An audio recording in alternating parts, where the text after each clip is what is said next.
Hello everyone, welcome back. I am your host Randall Bahamut, and last time we rescued Lu Bu's girlfriend from Neza, and today we begin our trek to Koshi Castle.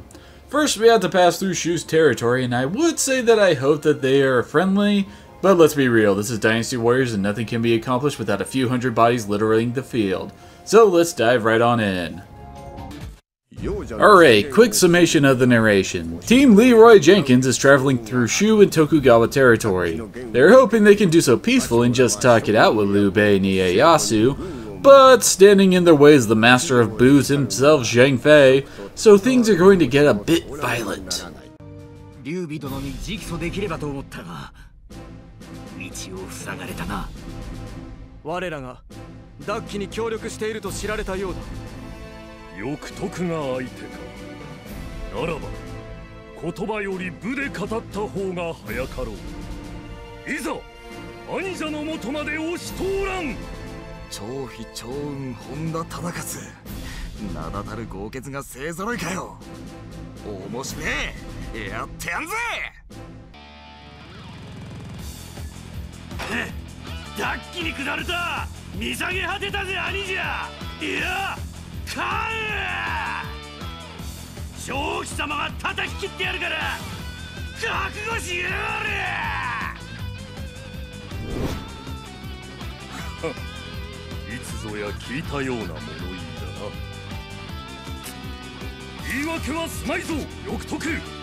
So this mission sees us up against Zhang Fei, Xiao Yun, Hanzo Hattori, and Tadakatsu friggin' Honda.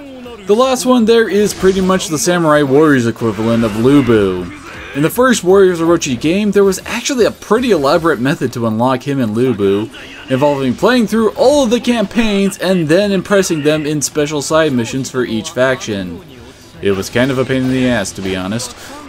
As for this mission itself, it's actually pretty fun and does its best to keep you on your toes and running all over the place. Those archers that just appeared are actually on the cliffs above us and will rain arrows down on anyone trying to pass by. Thankfully we are a player character and can just tank the hits, but everyone else is going to be hiding till we fix this situation by either killing Fa Zhang or killing the archers themselves. Right here I'm trying to kill whoever is hiding in that fort, it's Xiao Yun by the way, before the obvious happens and he tries to flank us. Then I read what Fa Zhang is saying and realized we were about to have some messenger mayhem, and when messenger mayhem is in play you drop everything and chase those bastards down. Of course Xiao Yun just decides to charge anyway, probably because I got so close to him I think. Either way, I gotta ignore him and try to kill the messengers, because if there is one thing that all of Dynasty Warrior games have taught me, it is 1. Kill all messengers, and 2. Kill all supply captains because bad things happen if you leave one alone, and awesome things drop if you kill number 2. Now if you thought you were safe from the messengers after just killing one, then you clearly lack the proper assholish way of thinking to be a game developer. Thankfully, Gan Ning is actually really fast, so catching up to the messenger isn't a problem, although it does take a bit for this pursuit to finally end. Although clearly this whole section is missing some awesome chase music, so vigorously apply some Blues Brothers to this chase. Thankfully, we only really need to mess with the 2 messengers, so we are safe on that end for now. And as it so happens, we are right next to the asshole strategist behind the archers and the messenger plan, which is ripe for some revenge from us and bad times for him. Also, Xiao Ren is secretly Shang Tsung and your soul is his.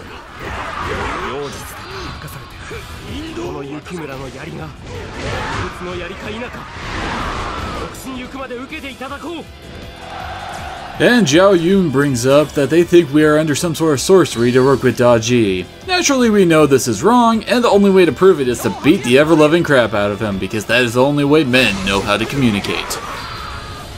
Also, this is for all the arrows, Fa Zhang! And apparently Zhang Wei got Zhang's buddy as well with one Masuo. I sure as hell am not going to complain about that. And with Zhang's death, the archers stop attacking and just leave the battlefield. I'm not sure if that is what would really happen in an engagement, but hey, video games. At this point, I think I could just head north through Tadakatsu and then take out Zhang Fei to end the battle. Of course, that would mean we didn't take out Zhao Yun and Hanzo, so clearly what we need to do is jump off a cliff and go fight Zhao Yun and then handle Hanzo's side of the map. And apparently, Yukimura was getting his ass kicked by Zhao Yun, so this has the benefit of saving his ass. Although the poster boy of Dynasty Warriors being the poster boy of Samurai Warriors. I wonder if there's some kind of message here.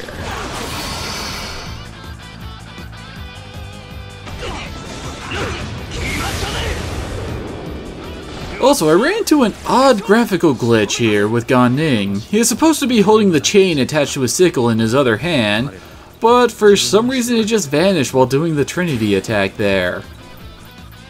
Also, I have to admit, I kinda ignore poor Cao Ren on this mission and give most of the level focus to Gan Ning. This is partly because, as you may have noticed, running around quickly is kind of important in this mission, and Cao Ren is fairly slow.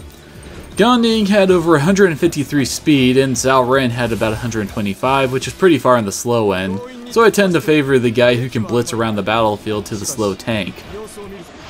As the cutscene a few seconds ago showed, Hanzo's gimmick is that he makes you run through a canyon with boulders being rolled down at you. Am I the only one who thinks it's weird that the Ninja Commander's trap is rolling a bunch of rocks? If there is anyone who could believably pull off the whole teleporting ambush thing, it would be the friggin' ninja. Instead, he decides to pull an Indiana Jones on us. He also just got a 30-second speed boost power up just before we have to outrun some rocks. I think poor Hanzo's plan was doomed to fail from the start. Also, we only see those two rocks back there. He doesn't seem to have any more to roll at us from any other point in the canyon. I guess it works against NPCs, but against players, the plan is just kinda fail. I tried killing some foot soldiers to see if I could get some more speed boots, but luck did not favor me. Now we just have to kill Hanzo and save him from his embarrassing plan. Hanzo was actually the first Samurai Warriors character I ever played as. Of course, back then he looked more like Ryu Hayabusa, and now he wears that really funky looking mask. In all honesty, I'm not a fan of his current look. Just seems so flashy compared to his older appearances. Also, some of you may be wondering if your speakers are messing up due to that odd tinkling sound you hear constantly as I am running around. Well, good news! It's not your speaker, it's actually Gan Ning. Part of the stories around good old Gan is that he used to wear bells so that his enemies could hear him coming and make fights more challenging. He was even known as Gan Ning of the Bells. And yes, I am using one of the alternate outfits. This one I believe is from Dynasty Warriors 5. I'm just not a fan of his blonde look. Not sure where he would really get the hair dye to make his hair blonde in ancient China though. We also just got to see the rare counter Musou. In the good old days, most of the Musou attacks weren't so cinematic and actually left your character's feet on the ground. Because of that, it was possible to activate your own for its invincibility and avoid taking heavy damage. This, of course, led to my habit of not using my Musou gauge at all in fear that I am going to have to use it to avoid dying. And right here I get to perform the rare, air quotes, ambush. Basically, if you jump on an enemy unit from above them, it makes their soldiers freak out and panic. The only problem with that idea is that there are very few opportunities to do that. I think I can count the number of times I've been able to ambush someone on my hands and toes. We're going to go with the whole ambush thing, being why Tadakatsu friggin' Honda got taken out in about 10 seconds. Taking Tadakatsu out is usually a fairly Herculean task that takes great care and planning. Well, that or being overleveled as hell. Either way, we only have one man standing in our way, and that is Guan Yu's sworn brother, Zhang Fei. Zhang Fei is known for the Cobra Pike he wields and getting completely drunk off his ass as often as possible. I would go more into that, but that is for his Why the Hell Do We Care segment. Well, that and this fight is over with victory for the Allied forces.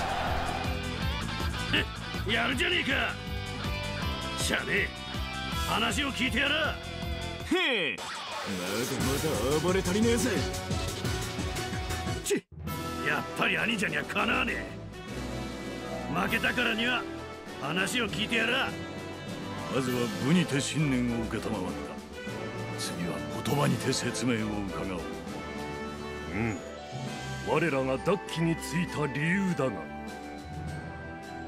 未来から来られたとは信じがたい話ですが、関羽殿の言ならば信じよう。 And with that, a poster boy, drunkard, ninja, and the Hondom have joined us. なんで生徒に行くんじゃねえのか。武田と上杉に不穏なる動き、奪旗の背後をつかんとしておるとか。先にそちらを抑えねば危ういかと。よくわかんねえが、要するに敵は武田と上杉ってことだな。ああ、だからか。あの二人が張り切ってやがるな。 So this mission has come to an end, and it looks like the Takeda and Uesugi are our next opponents on this route. But that will have to wait for another time, since next time we are swapping to the other side as we face off with the Oda clan. I'm Rio Bahamut, and I hope to see you all again next time.